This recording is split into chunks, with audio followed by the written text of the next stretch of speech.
hyllet så vel som omdiskutert verden over. Oversatt til 37 språk og utrop til vår tids Karl Marx. Økonomiens superstjerne Thomas Piketty er på vei inn.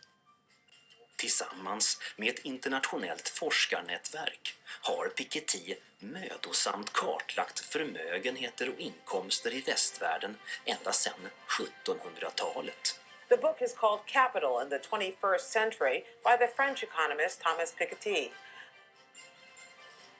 Resultaten har rönt enorm uppmärksamhet. Plötsligt finns data för det som ekonomer stridit om ända sedan Karl Marx dagar. Please welcome Professor Thomas Piketty.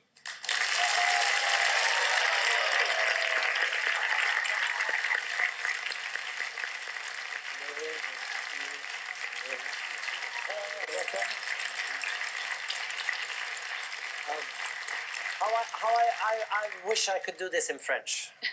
I wish I could do it in Swedish. But... Well, the thing is, I can barely order a glass of wine, and let alone talk about economy in French. We shouldn't even try. How is it for you to be compared with Karl Marx? Well, you know, I have no problem with the publicity around the book as long as it gets more people to read the book. You know, this is fine. This is fine with me. So my work, I think, you know, if it was successful, it's because for the first time it contains a lot of historical evidence on an issue which everybody cares about, which is money. Money and inequality, and you know, this has consequences for the life of people, the life of people who go on strike, the life of people, you know, when they get married, when they divorce, when, you know, money has consequences that are important in everyone's life, and this is this story of money that I try to tell. And let's start at the very top.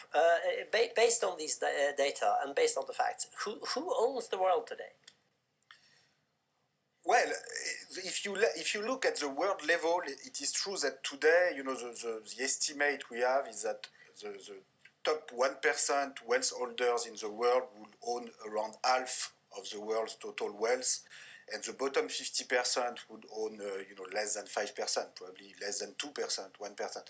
Now, of course, that's also due to the fact that you have very large international inequalities between countries. If you look within countries, it's a bit less extreme.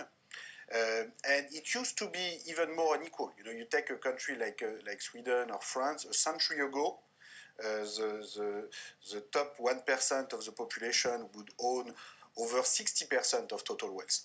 And one of the major discoveries in my book is that it really took major shocks: World War I, World War II, the Great Depression, and the new social democratic policies, the new social and fiscal compromise that were adopted after these shocks, and in particular after World War II, to finally have a more equitable distribution of income and wealth. Now, in recent decades, starting around the 1980s, 1990s, we have a new tendency toward rising concentration. We are not back yet to the level of concentration we had a century ago in European countries. But there is a question which I think many people are asking is, you know, is the middle class share in total wealth, is that going to shrink in the future? Is it going to expand? Are we going to have a bigger and bigger middle class? And these are very important questions. And when you talk about the 1%, that's the richest people in the world, in a way, the 1% richest, owning almost half the world. That's being him, right? Yeah, well, the top, no, that would be the top 1% in Norway, or the top 0.1% in Norway. You know, top 1% in the world, it's a lot of people, because the world is it's a big planet. That's 7 billion people. So you know, 1% is 70 million people. So it's a big group. So it's much more than you. We have actually in Norway and Sweden removed the inheritance tax. So that we are free to let wealth move on for generations, you know? Right. What do you think about that?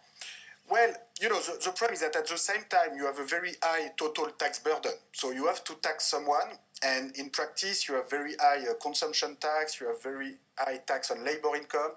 So if you look the overall evolution of the tax system, I would say that what has happened in a country like Sweden is that you tend to tax a lot more the low income and middle income groups and less those who have a lot of wealth to transmit. Now, is this good in the long run? I don't know.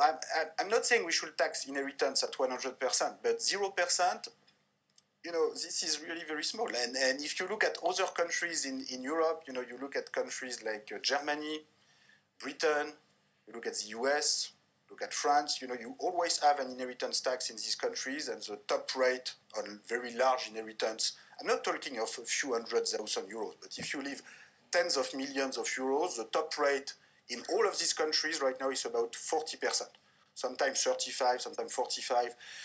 And I don't hear Merkel or Cameron saying that they want to do like Sweden and go to 0%.